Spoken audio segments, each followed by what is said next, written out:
దీంట్లో ఒక 11 ఇచ్చి మీకు ఎవరు నేను నాకు మెసేజ్ పెడుతున్నాడు ఇప్పుడు వర్మ గారు దాంట్లో మీరు ఉన్నారన్నా ఎందుకు వాళ్ళు ఎట్టా అసెంబ్లీకి రాలో ఒకవేళ అవసరం అయితే గవర్నమెంట్ నుంచి ఒక షేర్ ఆటో సరిపోతుంది వాళ్ళకు ఎందుకు అని ఇలాంటి అవమానం ప్రజాస్వామ్య దేశంలో ఇలాంటి అవమానాలు వ్యక్తిగత జీవితాలు అంటే మీ దగ్గర ఉన్నటువంటి మంత్రుల్లో నేను వర్మ గారు నేను ఎందుకు గుర్తు చేస్తున్నానంటే బాలకోటేశ్వర సీనియర్ ఇక్కడ నేను ఛాలెంజ్ చేసినాను చాలా మంది వెంకటరెడ్డి కావచ్చు ఎవరు వైసీపీ వాళ్ళతో ఏమని మళ్ళీ ఇలాంటి భాష మాట్లాడే వ్యక్తి ఒక్క మంత్రి గెలిచినా నేను మీ ముందు తలంచుతా ప్రజల సాక్షిగా చెప్తున్నాను అని ఛాలెంజ్ చేశాను. ఈరోజు ఒక్కరు కూడా అసెంబ్లీ గేటు తాకని వాళ్ళు ఏ గేట్ వెనకలు ఉన్నారో మాకు తెలియదు. ఆయన గేటు తాకనేమో ఆయన ముందు వీళ్ళంతా భజన పరులు అని జగన్మోహన్ రెడ్డి ఇప్పుడే తెలుసుకుంటున్నాడు. అంటే ప్రపంచంలో ఓడిపోవడానికి ఎందుకంటే ఏమీ లేదు.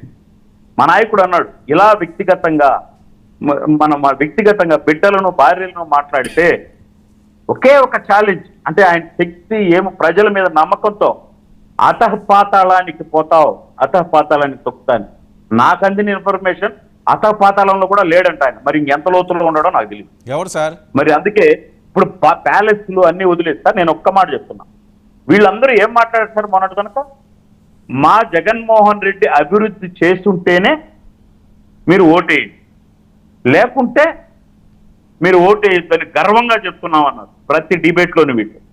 మరి ఈరోజు ఇంత చెత్తగా ఓడించినాక మీ అభివృద్ధి ఏమైంది? మీరు ఎందుకు మాట్లాడుతున్నారు సార్? అంటే ఈయన రాజ్యాంగమా? ఎవరు రాజ్యాంగం నడిచిందండి ఇన్ని రోజులు? రాజ్యాంగానికి ఏ రోజన్నా విలువ ఇచ్చారా మీరు? రాజ్యాంగంలో విలువలు పాటించారా మీరు? మరి ఈ రోజు మళ్ళా రాజ్యాంగం గుర్తొచ్చిందా మీకు?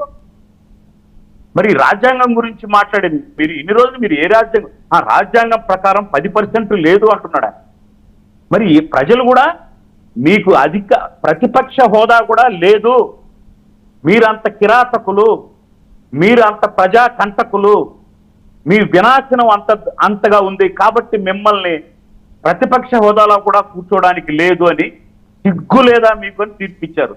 ఇప్పుడు మళ్ళీ తగుదునమ్మా అంటూ ఒక లెటర్ రాసి రాజ్యాంగం అని ఒక ముసుగేసుకొని మాకు అని చెప్పి ప్రజలు ఇచ్చుండాలి మీకు ఆ 10% ఇంకోటో ప్రజలు 18 19 సీట్లు ఇచ్చుంటే అది కూడా ఇవ్వలేదు అంటే మిమ్మల్ని మీరు ఆత్మ పరిశీలన చేసుకొని పార్టీలో ఇప్పటికైనా ఎందుకు ఇలా జరిగింది? మనం అనవసరంగా తిట్టినామా? మనం అభివృద్ధి చేసినామా? అప్పులు చేసి బటన్లు వచ్చి ఊరికే ఊదర కొట్టినామా? ఈ సామంతరాజు దెబ్బ కొట్టినారా?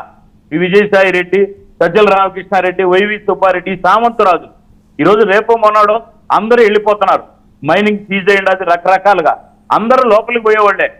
కానీ ప్రశాంతంగా అక్కడ మాట్లాడుకోవచ్చు. అయ్యా నీ మాటిని మోసపోయినా అని వీళ్ళందరూ లోపలికి పోయే రోజు ఉంది త్వరలో. ఆడ కూర్చొని వీళ్ళు ఖచ్చితంగా సమీక్షించుకోవచ్చు. ఎందుకంటే అక్కడ కావాల్సినంత టైం దొరుకుతుంది.